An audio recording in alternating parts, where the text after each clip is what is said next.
sa Los Baños na ginagawa.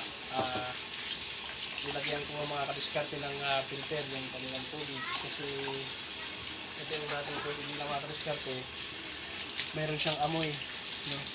Amoy kalawang. Okay.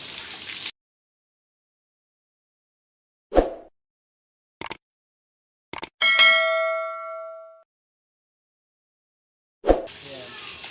Tapos ito yung nilagay ko mga kadiskarte na filter, 3 stage lang, so dadagdagan pa yan mga 4 stage. Tapos nilagyan ko rin ng patungan kasi sabi ko mas maganda kung mayroon drum, may overhead tank. May overhead tank. Ito mga kapalakad yung ginawa gagawin patungan. Itataas natin ito doon. So, bali hindi ko pa nagawang gatasan kasi alanganin mo bukas na lang. So dito yung mga kabiskerte na kalagay para at least hindi sila buhay meron silang stock. Tingnan nyo naman mga kabiskerte, ang ganda niyan. Yeah. So kung wala nang stock, lalagyan natin ng float switch. Pag wala nang laman, automatic din siyang mag-a-under yung ating water pump. So pag wala nang stock yung yung drum, automatic mag-start yung ating water pump. Ayan yung water pump natin. And then pag puno niyan, stop na rin. So hindi siya mag-overflow.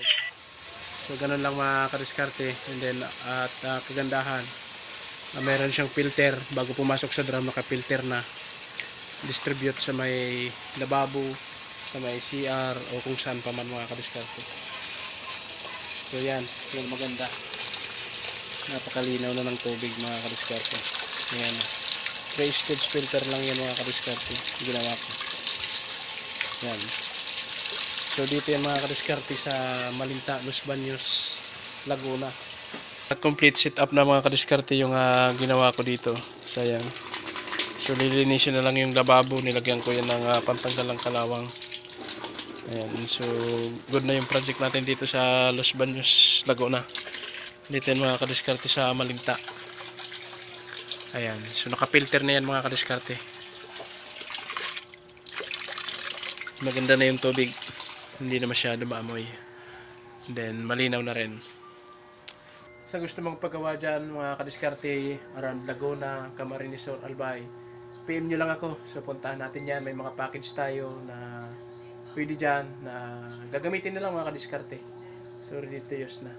So salamat sa Diyos.